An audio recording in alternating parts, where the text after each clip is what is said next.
I would say that the Conservative Party was affected in about half a dozen ridings by the foreign interference threat activities directed by the government of the People's Republic of China. And what do you base that understanding on? I base that on a number of analyses that have been done subsequent to the 2021 election, three analyses in particular. The analysis done by the Rapid Response Mechanism of Global Affairs Canada during the WRIT period that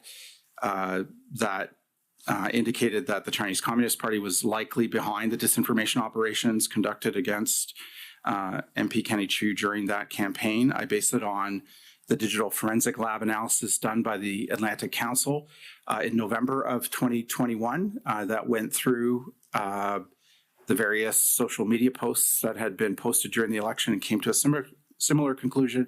And thirdly, I based it on the analysis of the research done by Canada Research Chair at McGill University, Dr. Benjamin Fung and his associate.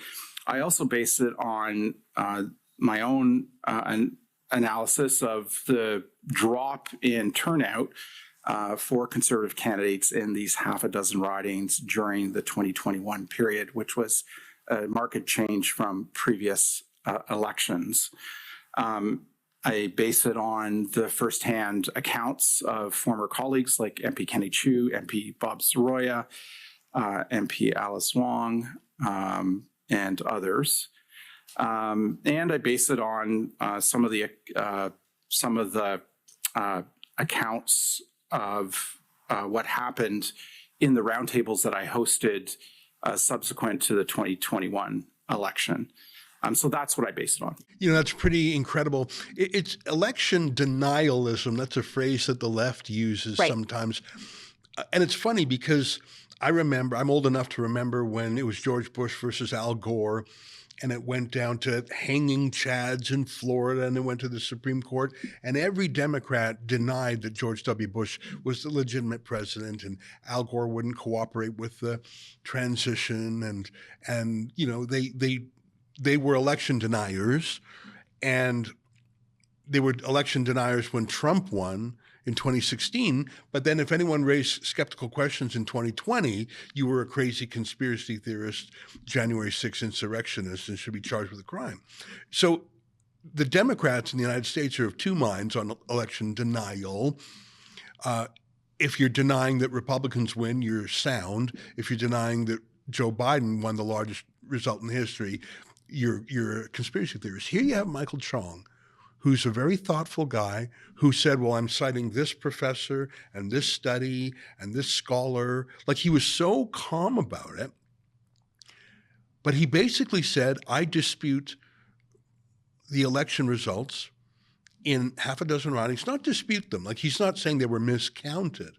He was saying they were tampered with, they were meddled, they were interfered with. The vote was suppressed by a foreign interference campaign.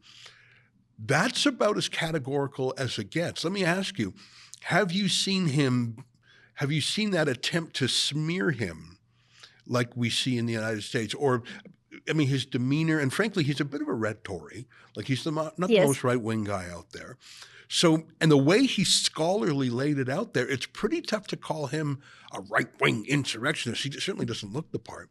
How has his comment been, have you followed it all, how he's been reacted to, or are they just ignoring him? Is the mainstream media and the Liberal Party and the establishment just ignoring him because you don't want to rebut him, you don't want to give him any oxygen, you don't want to give any more air to this guy? Well, here's the thing.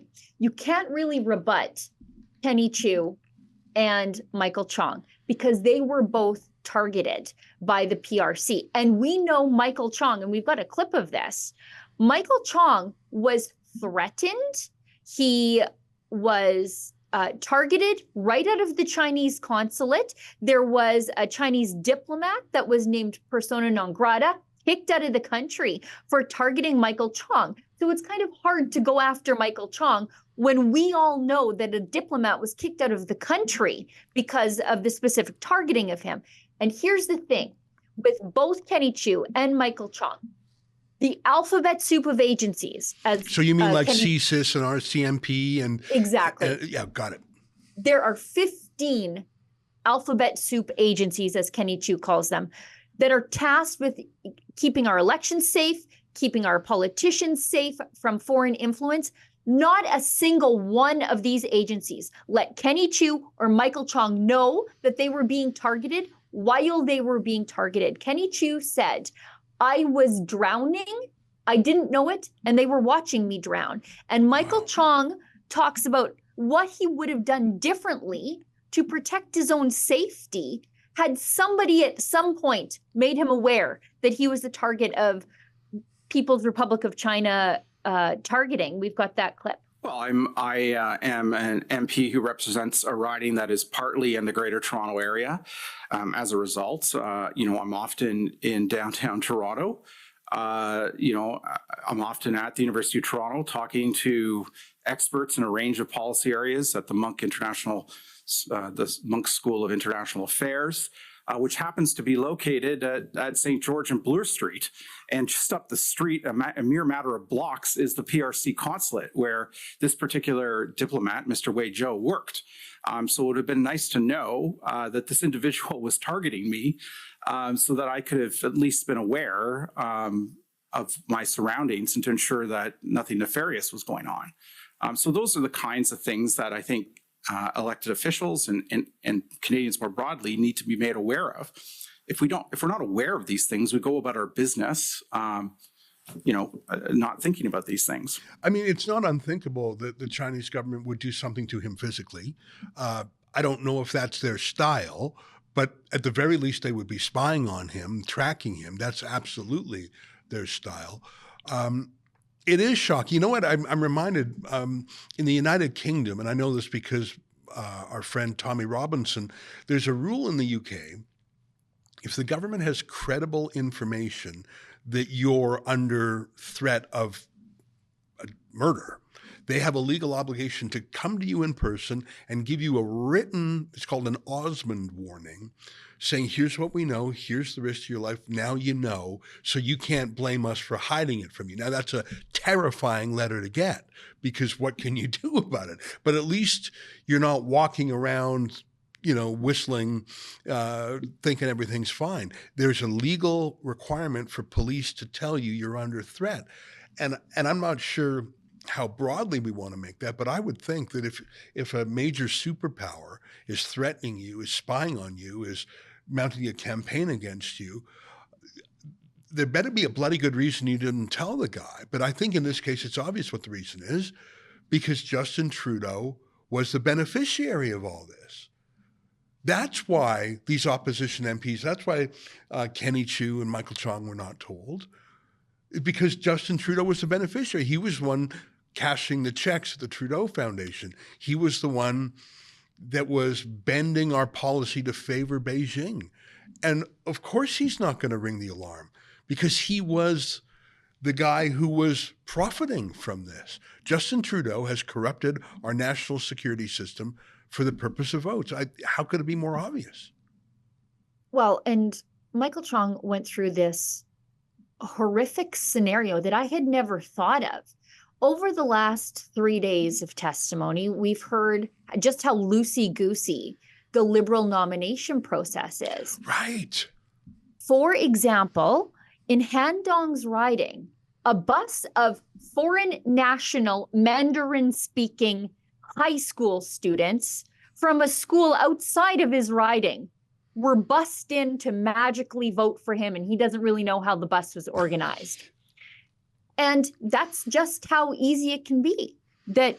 All you have to do is say, I'm a member of the Liberal Party, and then you can vote. There's no bar for entry, like with other parties where you have to pony up some dough and prove who you are. You don't have to do that for the Liberals. I was reminded recently that by my wife that there's a bus, with students coming to vote. And so Michael Chong goes through this doomsday scenario where if you flooded the leadership of the party with these paper voters from God knows where, you could get yourself a prime minister who is selected by the PRC. Mr. Chong, just a couple of questions.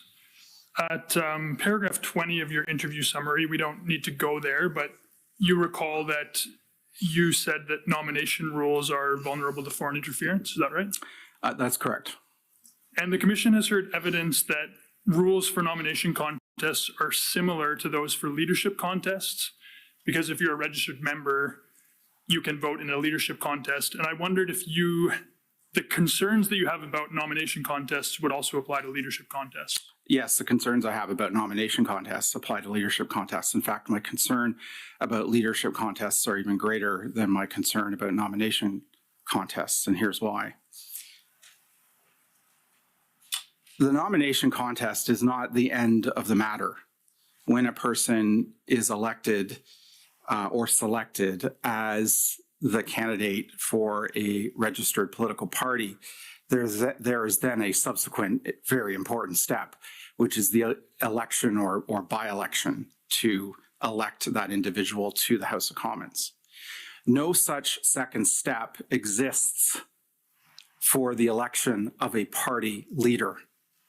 And so if the vulnerabilities that have been exposed in testimony today and yesterday are in place for the election of a leader of a party, particularly of a party that has the majority of seats or commands the majority of support in the House of Commons, we are heads of government in this country, including prime ministers and premiers, to this foreign interference. I think of my late colleague, the Honorable Jim Prentice. When Jim Prentice was appointed Premier of the province of Alberta, he was a private citizen. He was no different than anybody walking down Wellington Street today, who was appointed by the Lieutenant Governor of the province of Alberta to be full Premier of that province. He did not have a seat in the Legislative Assembly of the province of Alberta. He had simply been elected as leader of the Alberta PC Party. And what has happened in recent decades, both at the provincial and the federal level, is that party caucuses have deferred the election, the selection of party leaders to the registered political parties. And so we could have a situation here in Canada where a prime minister resigns from office, the registered political party conducts an election for the leader. That election, if subject to the same kind of rules that some of the parties have outlined here today and yesterday at the commission, would result in the appointment of a prime minister who does not have a seat in the House of Commons and who was elected through a process that was significantly compromised by non-citizens and by foreign state actors. And so that's why I think, that's why I'm very concerned, not just about some of the evidence that we've heard here in front of the commission with respect to party nominations, but also how it relates to the appointment of heads of government, particularly the appointment of a prime minister by the Governor General. That is absolutely terrifying. I never thought of that. Yeah. If Han Dong can bring in a school bus of non-citizen Chinese nationals who don't even speak English, they come in by bus and ta-da, they vote for him and he's the Liberal candidate. And in certain ridings, you're the Liberal candidate, you're the MP. I mean, but Michael Chong says there is that last check and balance. It's not much of a check and balance in certain ridings where the Liberals are a shoo-in. But you could choose the prime minister of a country that way. And of course, Justin Trudeau has brought in, I think there's 900,000 foreign students in Canada that Trudeau brought in last year alone. 600,000 temporary foreign workers. Like right there, that's 1.5 million non-citizens. And I'm not saying you could organize them all, but maybe you could get 100,000 of them. And absolutely that would be enough to win any nomination, or at least to dominate.